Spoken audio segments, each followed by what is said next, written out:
Assalamualaikum warahmatullahi wabarakatuh. Oke teman-teman, ini saya membuat video yang sangat mendadak di malam hari, pencahayaan kurang, karena memang saya agak gatel sekali untuk membuat video setelah melihat sosmed berita. eee, Terakhir berita yang saya lihat yaitu adalah pembubaran, atau bukan pembubaran sih, lebih ke kayak penggerudukan eee, mahasiswa kepada, apa ya, di UGM itu, kepada forum diskusi.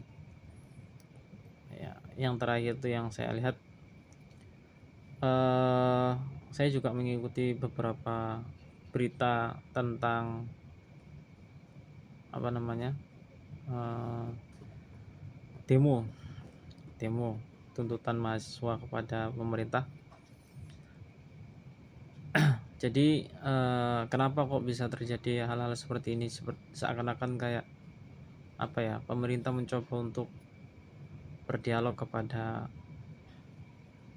masyarakat, khususnya kepada mahasiswa, tapi seakan-akan mahasiswa itu tidak mau mendengarkan. Ada ya beberapa mahasiswa, bukan bukan beberapa kecil tapi banyak ya, yang tidak mau mendengarkan, bahkan menolak. eh, sudah seakan-akan kayak, eh, apa yang diucapkan oleh pemerintah, apapun yang disampaikan oleh pemerintah itu sudah nggak ada gunanya. Eh, yang dibutuhkan oleh mahasiswa itu adalah perubahan, perubahan, reformasi. Itu yang diinginkan. Ya memang dari dulu demo sampai sekarang ya yang diinginkan adalah reformasi. Tapi sekarang ini, eh, mahasiswa itu sudah di taraf ya, mereka sudah nggak mau dengar apapun lagi kecuali perubahan. Itu saja. Apalagi dengan kondisi di mana sekarang ini informasi sangat cepat didapat, baik yang valid ataupun yang nggak valid. eh, Informasi itu sangat cepat tersebar, informasi itu sangat cepat sampai kepada handphone masing-masing gitu ya. Maka apa yang didengar, apa yang didapat, apa yang diketahui oleh masyarakat secara, apa ya, massal gitu, maka itu yang mereka lihat, itu yang mereka anggap. Mahasiswa menganggap bahwa pemerintah sekarang ini gagal gitu, gagal dalam hal, yaitu tadi, banyak hal ya, kayak melemahnya rupiah, terus BBM yang sekarang mulai naik, terus anggaran pemerintah yang dianggap sia-sia ya, dianggap sia-sia, bahkan terjadi korupsi terang-terangan ya. MBG itu termasuk salah satu praktek korupsi yang terang-terangan. Ya gimana nggak mau terang-terangan ya, di sosmed gitu ada yang joget-joget MBG gitu. Sekarang terbuktikan, kepala BGN ditangkap, beberapa anggota yang terkait sama MBG itu ditangkap. Bahkan ada yang berita itu yang orang yang sudah investasi untuk membangun dapur MBG atau apapun itulah, apa, eh, protes dengan keras ke BGN, ke pemerintah, karena memang mereka sudah berinvestasi gitu ya, sudah mengeluarkan uang banyak, tapi ya itu tadi, ya mengeluarkan uang banyak dengan iming-iming 6 juta per hari gitu ya. Ya bagi saya tuh kayak, apa ini maksudnya, MBG kok jadikan hal yang kayak korupsi terang-terangan gitu. Ini adalah program pemerintah yang mana harusnya menguntungkan masyarakat, bukan menguntungkan orang-orang tertentu, bukan menguntungkan apa ya istilahnya, bukan menguntungkan orang-orang yang punya uang gitu loh, bukannya menguntungkan orang-orang yang punya duit berinvestasi, enggak. Harusnya MBG itu kok nggak bisa kayak BPJS gitulah, kok nggak bisa kayak BPJS, di mana BPJS ini eh, dapat dirasakan oleh semua masyarakat gitu, tanpa ada yang mengambil keuntungan dari situ gitu ya. Dan koperasi desa lagi, apa ini koperasi desa? Koperasi desa itu untuk apa? Apakah untuk meningkatkan eh, apa namanya, pemerintah, meningkatkan pendapatan pemerintah? Gak masuk akal. Kenapa kok membangun koperasi atau minimarket di desa gitu, dimana desa itu kan perputaran uangnya sangat sedikit, atau ingin meningkatkan UMKM di desa? Koperasi desa itu kan punyanya siapa namanya, pemerintah. Apanya yang mau meningkatkan UMKM desa? Harusnya kan yang didukung kan masyarakat, UMKM masyarakat, bukan UMKM-nya pemerintah gitu loh. Koperasi desa. Terus kenapa kok ditempatkan di daerah-daerah pelosok? Apa maksudnya itu, apa tujuannya gitu loh? Tujuannya itu apa? Apakah nanti setiap koperasi nanti dikucurin uang oleh pemerintah, di mana uang tersebut nanti akan digimanakan kayak gitu? Saya ingat dulu itu dana desa ya, yang diberikan oleh pemerintah sebelumnya itu yaitu setiap desa mendapatkan uang 1 miliar atau berapa gitu, yang nggak tahu jelas gimana maksudnya anggaran itu untuk apa atau gimana, yang mana banyak sekali para kepala desa itu yang tertangkap korupsi karena ya itu dana desa itu ya kan.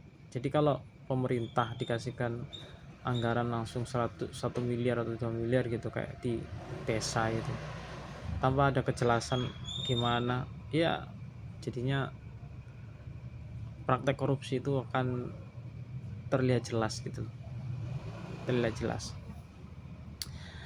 Jadi makanya mahasiswa sekarang ini sangat menuntut sekali dengan dihapusnya MBG dan koperasi desa, karena esensinya itu nggak ada. Ingin mengurangi stunting, ingin meningkatkan apa namanya, kualitas pendidikan di Indonesia melalui makanan, ingin meningkatkan apa namanya, ekonomi di desa, ingin meningkatkan ekonomi di desa dengan koperasi desa, tapi anggarannya membengkak, akhirnya mengambil dan menyerap atau mengambil lah anggaran dari aspek-aspek penting seperti kayak pendidikan, diambil anggarannya. Terus koperasi desa itu juga ambil anggaran dari mana untuk membuat koperasi desa yang enggak, masyarakat itu sampai bingung buat apa gitu, buat apa program-program yang tidak punya esensi gitu. Itu yang membuat masyarakat, mahasiswa apa ya, jengah atau sudah muak dengan apa yang dibuat oleh pemerintah. Makanya dari awal saya itu sangat mengusulkan sekali apa anggaran MBG, anggaran apapun ya yang baru-baru, yang anggaran MBG, anggaran koperasi desa itu alihkan saja ke pendidikan, alihkan saja ke pendidikan. Manjakan pendidikan Indonesia, manjakan pendidikan di Indonesia, kuatkan pendidikan di Indonesia, fasilitasnya di desa-desa itu, fasilitas sekolah di desa-desa itu perbaiki, perhatikan tenaga pendidiknya, guru-guru, guru honorer, guru tetap atau guru apapun, sama ratakan bayarannya. Kalau bisa bayarannya itu seperti sama seperti bayaran UMR, UMPS gimana pun ya, bayarannya nggak 500.000, nggak 700.000, sejuta aja kurang menurut saya. Manjakan mereka. Terus pendidikan dasar itu SD, SMP, SMA, PAUD juga gratiskan. Kalau terus kemudian kuliah, banyakin beasiswa.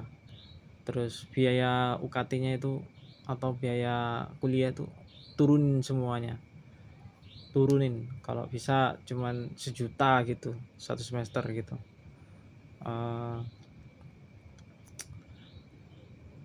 Kalau itu semua tercapai, baru kita bisa berbicara tentang kurikulum, baru kita bisa bicara tentang metode pembelajaran, baru kita bisa bicara tentang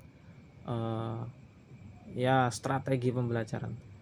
Kalau semua itu tercapai ya, mulai dari yaitu tadi biaya pendidikan, bayaran guru dan yang lain-lain, baru kita bisa berbicara tentang kurikulum yang apapun lah, seideal apapun, baru kita bisa berbicara tentang itu, berdiskusi tentang itu. Tapi ketika kondisi pendidikan carut marut, hancur, tidak tertata, masih ada kesenjangan di antara sekolah yang elit dan sekolah di desa, nggak usah bicara tentang strategi, kurikulum, atau apapun lah, masalah administrasi atau gimana, penelitian atau gimana, nggak bakalan terrealisasi dengan baik, nggak bakalan. Itu makanya kembali lagi ke MBG sama koperasi desa sama demo-demo yang udah terjadi, itu tuh sebuah ekspresi bahwa pemerintah ini sangat kurang memperhatikan tentang pendidikan di Indonesia. Saya yakinnya, karena anggaran tersebut buat apa gitu loh, mending dikembalikan ke pendidikan. Koperasi desa buat apa meningkatkan UMKM di desa? Nggak ada nggak ada esensinya, nggak ada kepentingannya gitu loh. Kalau ingin meningkatkan meningkatkan UMKM, ekonomi di Indonesia, di desa, itu caranya gampang. Di desa itu kebanyakan adalah petani, nelayan atau kalau nggak petani ya nelayan gitu ya, peternak gitu. Perhatikan saja orang-orang desa itu, yaitu petaninya, nelayannya, peternaknya. Perhatikan mereka, beri mereka edukasi, lindungi mereka dari makelar yang jahat itu, yang tenggulak itu. Terus kemudian dampingi mereka untuk menjual, menanam, menjual. Terus kemudian tanah mereka lindungi, berikan mereka sertifikat hak milik gitu, dan tidak boleh dijual gitu. Atau mungkin usahakan jangan mereka jual tanah tersebut untuk dijadikan hotel, tabur rumah atau gimana. Tapi yang paling penting itu yaitu tadi, kalau ingin meningkatkan perekonomian di desa, cukup yaitu tadi,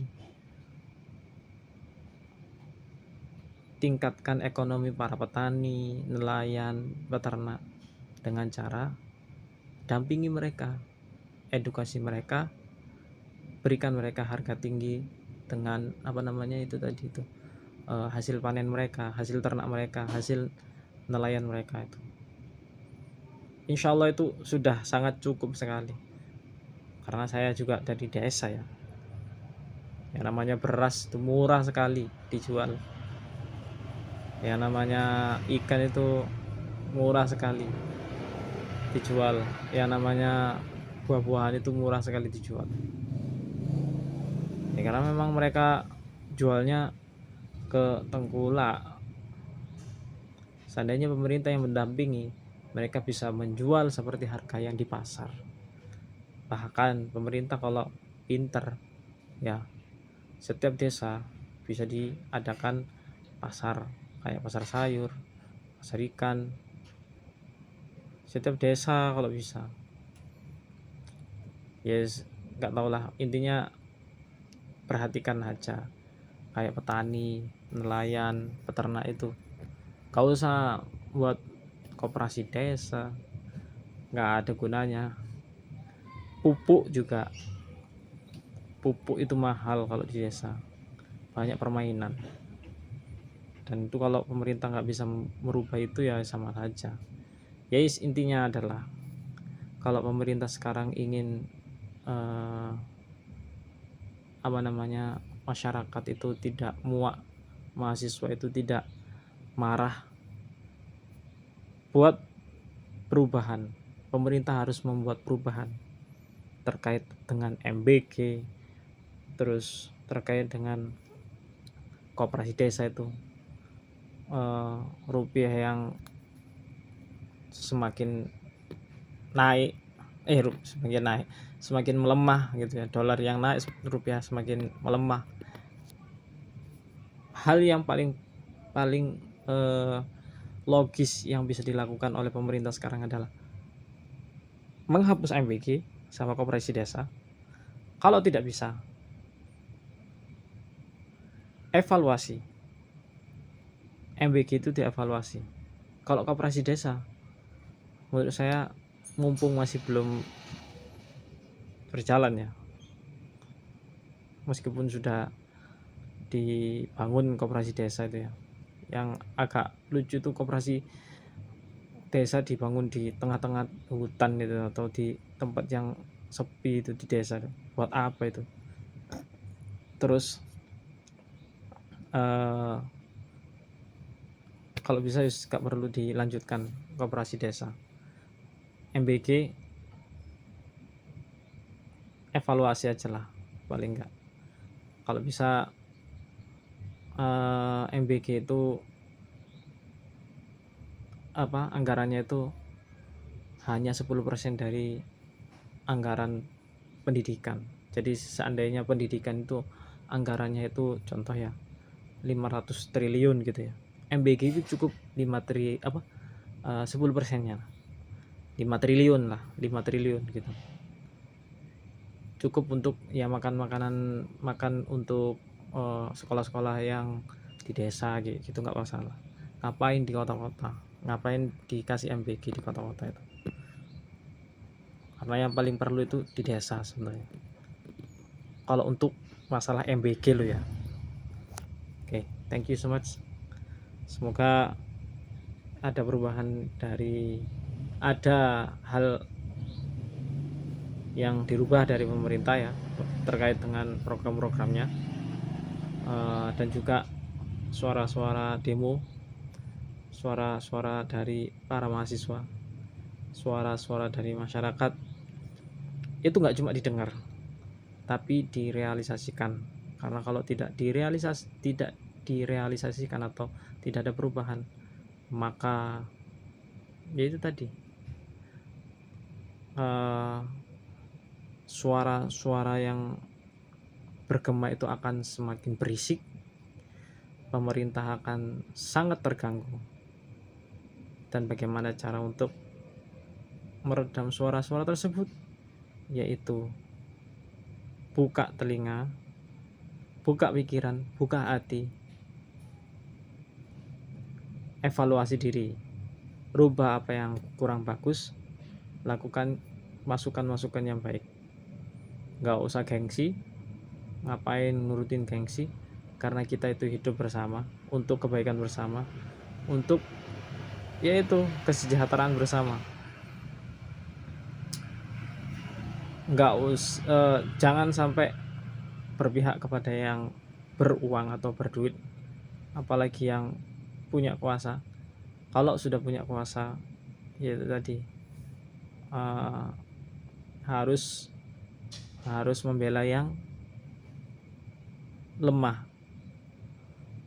Lemah bukan berarti takut, karena suara orang-orang yang lemah itu suara yang paling keras, suara yang paling lantang. Jadi bukan berarti orang yang lemah itu takut sama yang berkuasa, tapi orang lemah itu lebih menakutkan daripada orang yang berkuasa. Ingat, suara orang lemah itu suara mayoritas, dan mayoritas itu lebih kuat daripada yang minoritas. Oke, thank you.